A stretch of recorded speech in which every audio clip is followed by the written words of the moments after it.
अगर लोन भर भर के ईएमआई की टेंशन से पक गए हो, थक गए हो, तो ये वीडियो आपके लिए है।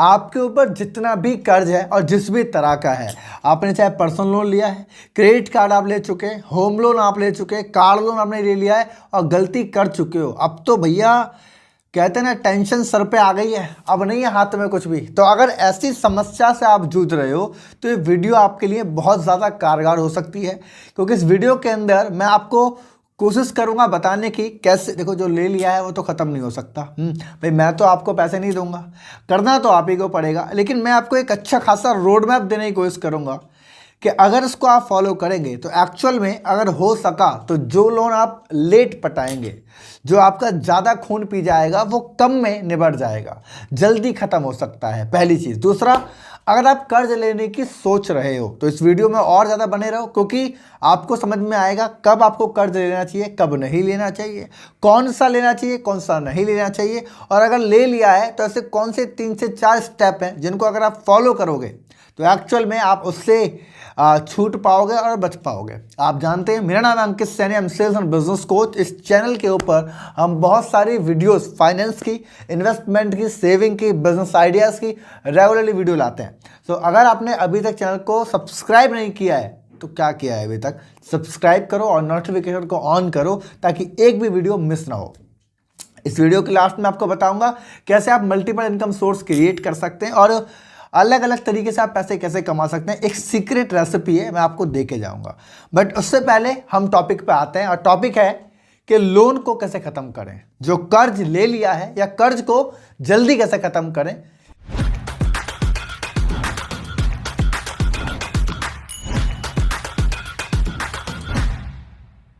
तो इस वीडियो के स्टार्टिंग में आपसे एक बात पहले कह देता हूं कि भैया बैड डेब्ट जो है, जो बुरा कर्ज है, इससे तो दूर ही रहे, इससे 100% दूर रहे, क्योंकि इसका कोई समाधान है नहीं। और अगर आपने ले लिया है तो भैया मेहनत करके चुकाओगे और तो कोई तरीका बचता नहीं है। लेकिन गुड डेब्ट आपके लिए हमेशा बढ़िया होता है, राइट।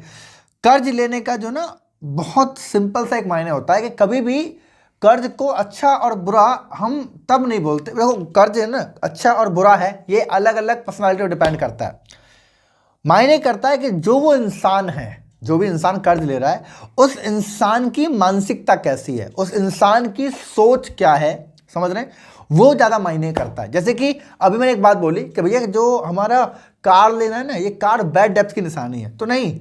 अगर आप कार ले रहे हैं दुनिया को दिखाने के लिए तो बैड डेब्ट है, लेकिन सोच के देखो, आपका ऐसा काम है कि आपको ट्रैवल करना पड़ता है, आपको सेफ्टी चाहिए, आपको जो कार है उस पीरियड में देखो, फिर तो आपके लिए ड्राइवर भी लेना ही बेहतर है। ड्राइवर भी ऐसा है ना कि अगर आप मान लो 2 घंटे ट्रैवल करते हैं, आप मेट्रो वगैरह से करोगे तो आपका 2 घंटे खराब होगा। आप गाड़ी ले लेते हो, आपका 2 घंटे बच सकता है क्योंकि आपको दिक्कत नहीं होगी, और आप ड्राइवर रख लेते हो तो उस 2 घंटे के अंदर बहुत सारा आप काम कर सकते हो, राइट ना। तो कार भी बेहतर है, लेकिन डिपेंड करता है कि कौन वो जो इंसान है वो क्या मानसिकता रखता है, क्या चीज़ समझ के उस कर्ज को ले रहा है, और क्या वो उस कर्ज का करने वाला है, ये ज़्यादा मायने करता है। तो डेब्ट की पहचान इस तरीके से होती है।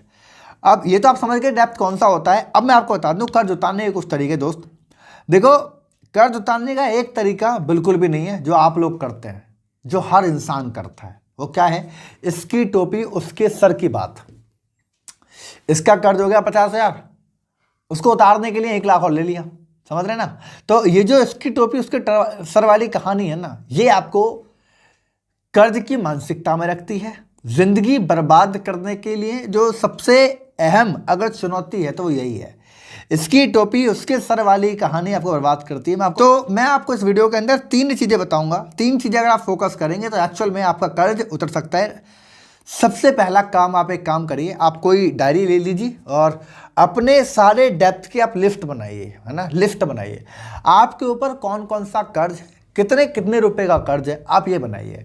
और इसके साथ इस लिस्ट में एक वर्ड ऐड कर दीजिए, रेट ऑफ इंटरेस्ट। मतलब कि कौन सा कर्ज, कौन सा जो कर्ज है उस पर कितना इंटरेस्ट है। कहने का मतलब, क्रेडिट कार्ड का अगर कर्ज है तो भैया वो 28 से 35% तक होता है। तो क्रेडिट कार्ड का 1 लाख का कर्ज लिख लिया आपने, क्रेडिट कार्ड 1,28,% आपने मान लो घर ले रखा है तो घर पे मान के चलते हैं आपको 15% का डेब्ट है।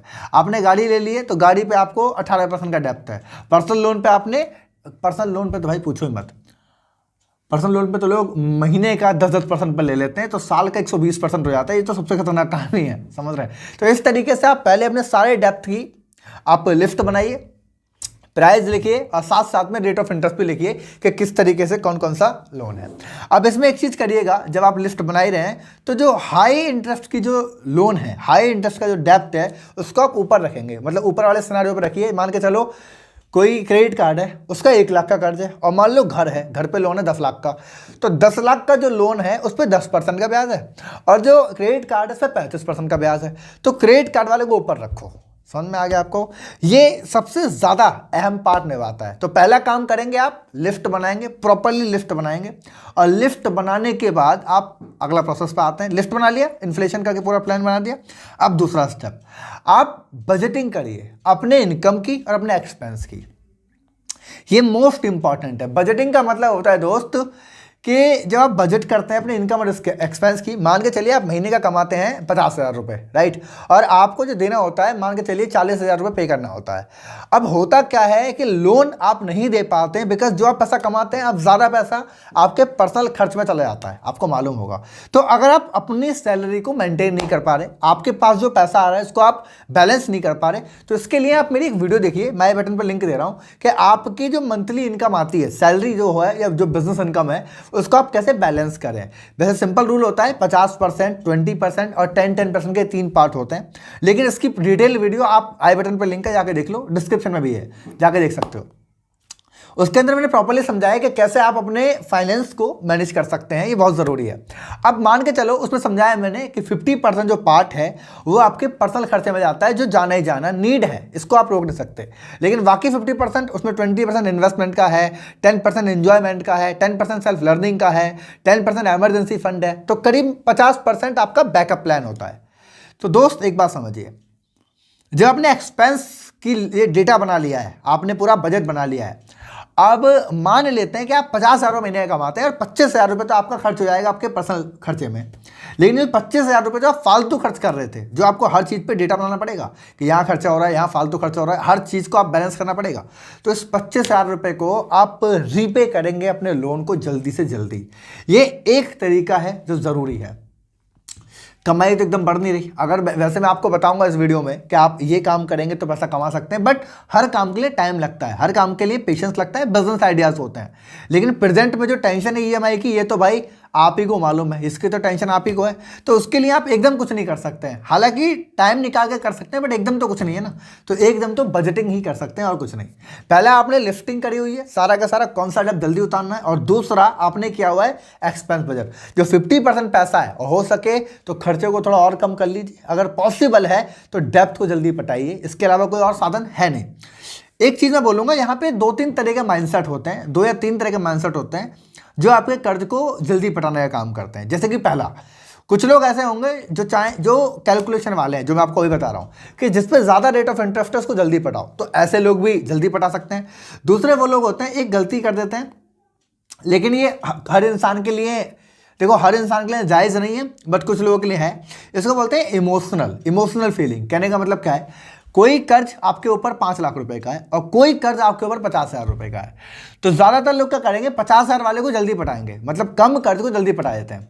हालांकि ये गलत भावना होती है, क्योंकि ज़्यादा इंटरेस्ट वाले को जल्दी पटाओ, थोड़ा ज़्यादा है, थोड़ा मेहनत लगेगी, बट ये आपको लॉन्ग टर्म फीलिंग देगा।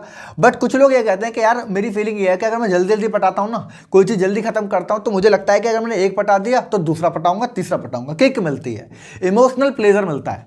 तो अगर ऐसी फीलिंग है तो इट इज़ ग्रेट, आप कर सकते हैं। बेहतर ये होता है कि आप ज़्यादा रेट ऑफ इंटरेस्ट वाले को ख़त्म करें, बट अगर आप कहते हैं कि इमोशनल फीलिंग आपको ज़्यादा काम करवाती है तो इट इज़ ऑल्सो गुड। दूसरी और तीसरी होती है साइकोलॉजिकल पेन।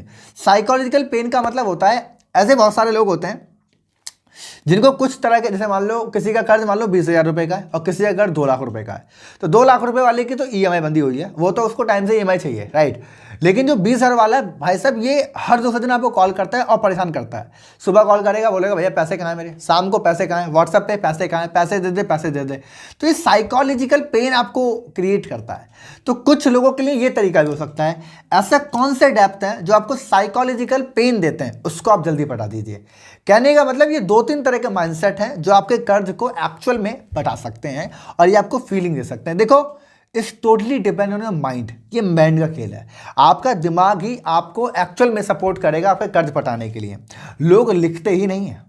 जो इस वीडियो का पहला स्टेप था ना कि अपने डेप्थ को लिखो, लोग लिखते नहीं है, लोग डरते हैं। अपने आप को फेस करने से लोग डरते हैं, तो आपको लिखना पड़ेगा। अगर लिखोगे नहीं तो माइंड फोकस कैसे करेगा कि यार ये करना है। मैं भी रियल केस स्टडी दूंगा, लेकिन पहले तीसरा पॉइंट पकड़ लेता हूं। तीसरा पॉइंट है चेंज योर क्वेश्चन। ज्यादातर लोग ये बोलते हैं भाई मैं कर्ज में हूं, मैं इतने कर्ज में क्यों हूं, मेरे ऊपर इतनी टेंशन क्यों है, या मेरी किस्मत ऐसे खराब क्यों है। इस क्वेश्चन को आपको ऐसे चेंज करना है, दोस्त मैं अपने कर्ज को जल्दी से जल्दी कैसे पटाऊं, ये ज्यादा मायने करता है। समझ रहे हैं? देखो थॉट प्रोसेस ही है, माइंड का खेल है। जो कर्ज ले लिया वो आपकी बेवकूफ़ी थी। अब अगर मैं आपको ये बोल दूं कि जो गाड़ी लिया उसको बेच दो, तो आप इस वीडियो में गलत कमेंट करोगे, वो आपकी इमोशनल फीलिंग से कनेक्ट हो गया। लेकिन जो ले लिया है उसको पटाने के लिए इसी को रेडी करना पड़ेगा, कोई बाहर का इंसान तो आने वाला नहीं है। तो क्वेश्चन चेंज कर दीजिए। ये सोचने की जगह कि मेरे पे कितना कर्ज है, मैं कैसे पटाऊं, बेहतर आप ये सोचें कि यार मैं इसको कैसे जल्दी से कैसे खत्म करूं। आप देखेंगे जमीन आसमान का अंतर आ जाएगा फीलिंग में।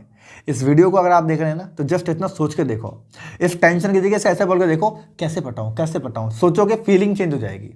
पूरा कहते हैं ना, ये अंदर का साइकोलॉजिकल पार्ट ही चेंज हो जाएगा, पूरा अलग अलग भावना हो जाएगी। मैं केस स्टडी देना चाहता हूं।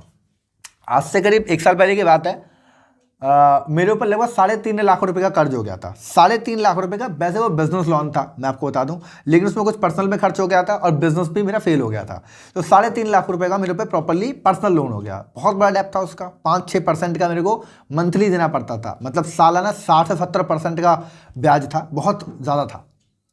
मैं बहुत परेशान रहने लगा। लगभग 2 से ढाई महीने एक्चुअल में मैं डिप्रेशन में रहा। 2 से ढाई महीने मैं क्योंकि देखो जब आपकी कमाई नहीं होती है ना, जब आपके पास पैसे नहीं होते, घर के खाने खर्चे के पैसे भी नहीं होते, तो 50,000 रुपये का कर्ज ही बहुत ज़्यादा होता है। तो 3.5 लाख तो मिले, बहुत ज़्यादा था। तो मेरी फैमिली मुझे सपोर्ट करती है, कई बार हम गाइड करते हैं, आपस में बात करते हैं। हमारी फैमिली में अलग ही नेचर है। और मैंने डिस्कस किया कि यार जो ना, हम ऐसा सोचने की जगह कि ये बहुत ज़्यादा कर्ज है, इसको पटाने की सोचते हैं। आप यकीन मानिएगा, मैंने प्रॉपर्ली जो मैं आपको बता रहा हूँ, मैंने यही किया। उसकी पूरी रोड मैपिंग मेरे सामने 8 महीने की आई कि अगर मैं 8 महीने प्रॉपर्ली काम करूँ, 8 महीने अपने काम पे फोकस करूँ, इसको मैं जल्दी बता दूंगा। आप यकीन नहीं मानेंगे, मैं सच बता रहा हूँ। वो 8 महीने का कर्ज मैंने लगभग 5 महीने के अंदर ही ऑलमोस्ट खत्म कर दिया था। प्रॉपर्ली रीपे हो गया था, 0% में डेप्थ में आ गया था। और मैं फोकस करने लगा। मैंने जो मेरा इमोशनल फीलिंग वाला था वो भी मैंने किया, छोटे छोटे कर्ज जल्दी पटाए। साइकोलॉजिकल पेन वाला ही मैंने खत्म किया, और जो हाई इंटरेस्ट का वो था वो ही मैंने जल्दी खत्म किया। मतलब 5 महीने के अंदर प्रॉपर्ली वो पूरा खत्म हो चुका है। आज भी बिजनेस को लेकर मैं अपने ऊपर डेप्थ लेता हूँ, क्योंकि मुझे बिजनेस क्रिएट करने है। लेकिन आज मुझे प्रेशर नहीं होता, बिकॉज मैं आज चीज़ों को एक्चुअली समझ चुका हूँ। राइट? ऐसे आप भी कर सकते हैं। तो दोस्त, कर्ज को आपको ही खत्म करना पड़ेगा, मेहनत आपको करनी पड़ेगी। इस दिमाग को चेंज करो। जो मैंने एक्शन प्लान बताया इसको समझो। अगर लोन लेने वाले हो तो गुड डेप्थ और बैड डेप्थ का अंदाजा लगाओ। बैड डेप्थ बिल्कुल मत लो। गुड डेप्थ अगर लेते हो तो उसको पटाने के लिए पूरी प्लानिंग कर लो। वीडियो अगर अच्छी लगी है तो आप सब्सक्राइब कर लो और लाइक कर दो। कॉमेंट आप जरूर करें मुझे। आप कॉमेंट में बताएं इस वीडियो में आपको क्या अच्छा लगा। अगर आप लास्ट तक आए तो एक कॉमेंट कर दीजिए, मेरे लिए बहुत ज़रूरी है। आपका कॉमेंट पढ़ के मुझे बड़ी एनर्जी मिलती है। तो आप बता दीजिए आपको वीडियो में क्या अच्छा लगा। साथ ही साथ अगर आप चाहते हैं कि मैं आपके टॉपिक के ऊपर वीडियो बनाऊं, कोई सवाल है जो आप मुझसे पूछना चाहते हैं, या कोई चीज़ जो आप मुझसे सीखना चाहते हैं, मैं उसके ऊपर वीडियो बनाऊंगा, वो भी आप कमेंट कर दीजिए।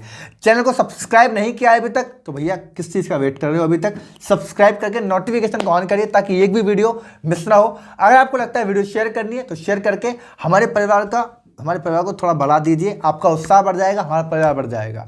मिलेंगे अगले वीडियो में शानदार टॉपिक के साथ। तब तक के लिए wish you all the best.